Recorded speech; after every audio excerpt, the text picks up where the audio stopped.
Pendeta Pariaji itu dipakai Tuhan luar biasa ya. Ngatain Pak Pendeta Pariaji ke neraka. Oh, itu orang gila, orang senting itu, Thomas.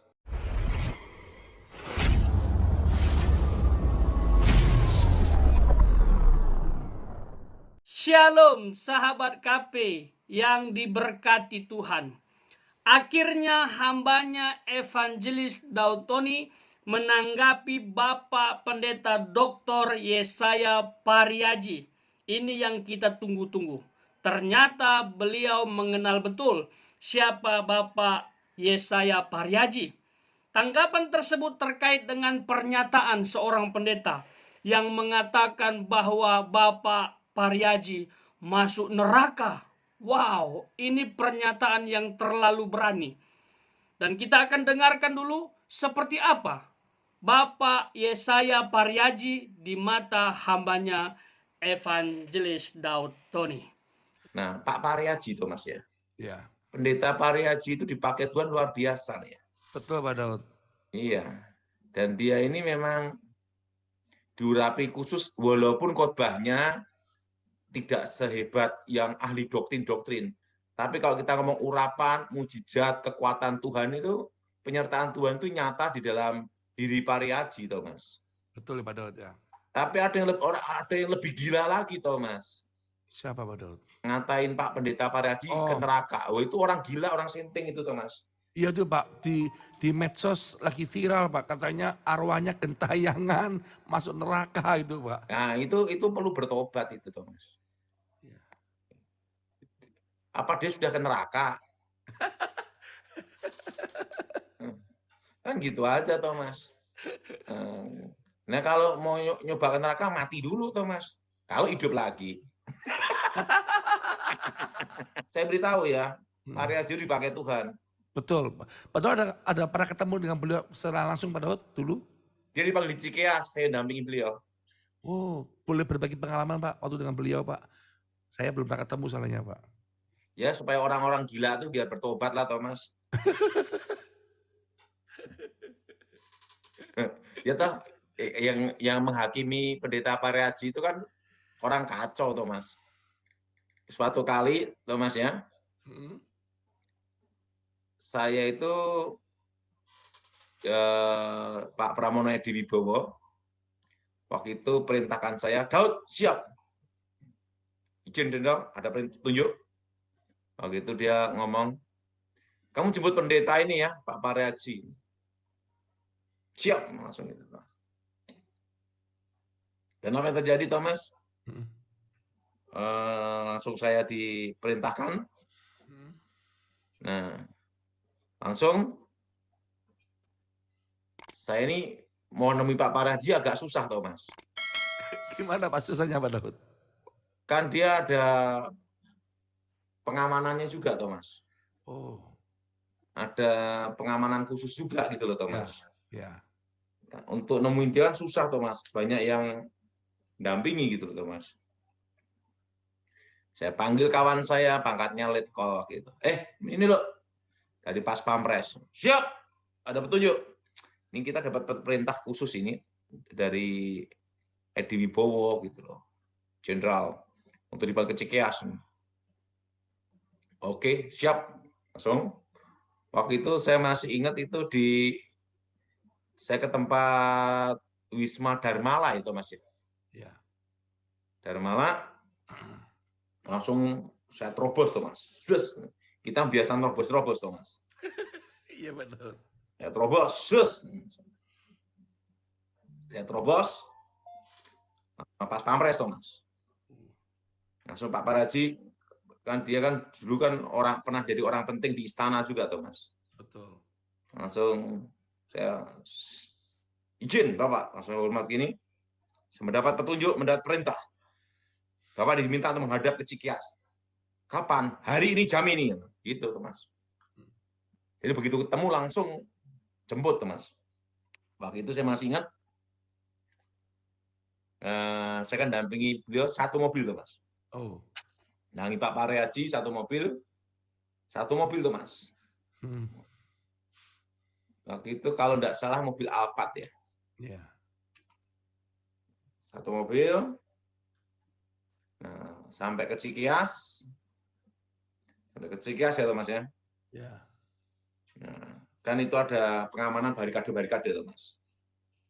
Pak Paraji kaget begitu buka semua pada gini semua ke saya hormat, mereka hormat semua. Nah, langsung barikade dibuka, langsung Pak Paraji tanya, kamu tuh siapa gitu loh. Nah, izin Pak Pendeta, karena saya tuh sangat menghormati Pak Paraji Thomas. Ya. Ditugaskan untuk menjemput Bapak. Jadi saya tidak banyak ngomong Thomas. Ya.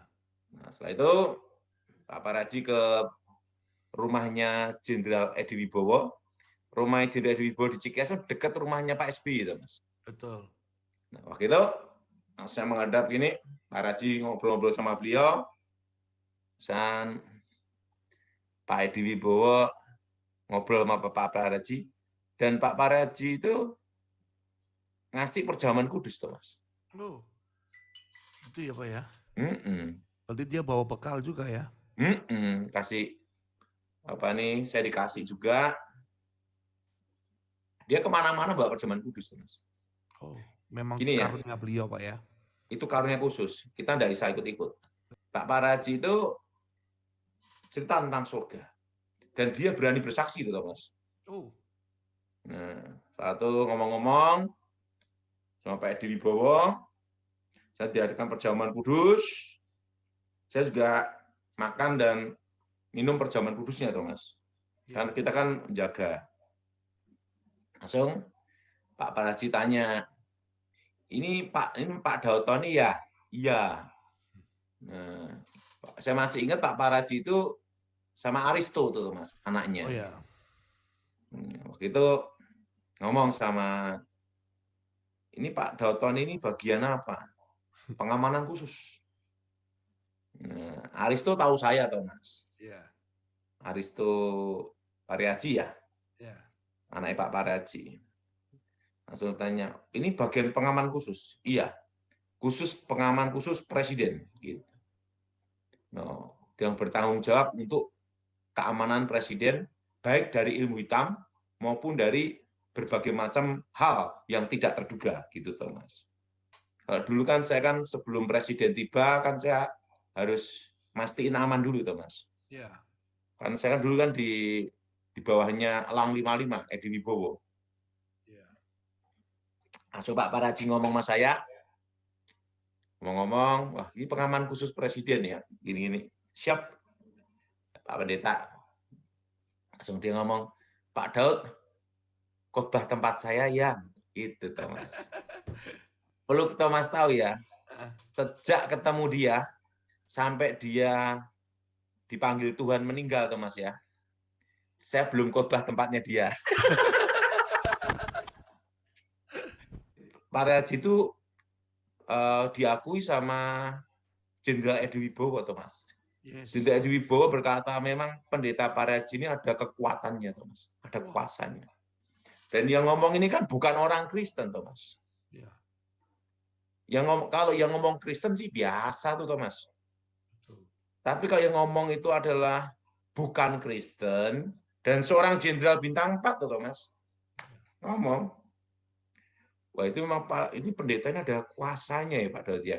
Pada tunduk akan itu saya terasa sekali Bang. Gitu Thomas.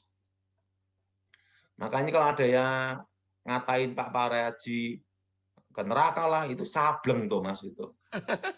Itu perlu bertobat itu. Itu orang-orang kurang kerjaan aja. Kendalanya yang teriak-teriak itu RT aja belum mengakui Thomas. Karena harus dibuktikan, yuknya bukti enggak kan gitu Thomas. Ya. Hal Paraji ini pendeta Paraji itu ada buktinya Thomas. Bapak lihat sendiri juga ya. Karena saya waktu itu kan dampingi beliau, ditugaskan jemput beliau Thomas. Ya. Jadi kan saya tahu persis Thomas. Tahu persis dan saya satu mobil Thomas. Nah, dan saya enggak banyak bicara Thomas, diem Thomas. Kan kita kan tugasnya jemput. Ya. Nah, karena apa? Karena Pak Aryaji ini, Thomas ya, kalau dia bernubuat, pasti jadi, Thomas. Oh, dahsyat ya. Oh iya, Pak Paraji hebat toh Mas. Nah, kendalanya yang jelek-jelekin Pak Paraji bernubuat meleset lah. Seperti itu Mas. Nanti Pak Daud. Kalau Pak Paraji ini nubuat terjadi toh Mas. Bukan lu buat-buat ya Pak Daud. Nah, saya kan saksi hidup toh Mas. Ya. Kira-kira siapa ya sahabat yang dimaksud oleh hambanya Evangelis Dautoni? Bisa menebak? Siapa lagi kalau bukan dia yang mengatakan bahwa Bapak Pendeta Paryaji masuk neraka beserta pendeta-pendeta yang lain asal pulang ke rumah Bapa, menyembah Bapa, berdoa kepada Bapa, semua masuk neraka. Pernyataan terlalu berani. Siapa dia? Haha, simpulkan sendiri. Yang jelas pernyataan tersebut versi on the tan. Kalau mengatakan orang masuk neraka gampang ya, tetapi tidak cukup dengan doktrin kita yang sebenarnya kalau diuji lemah sekali ya.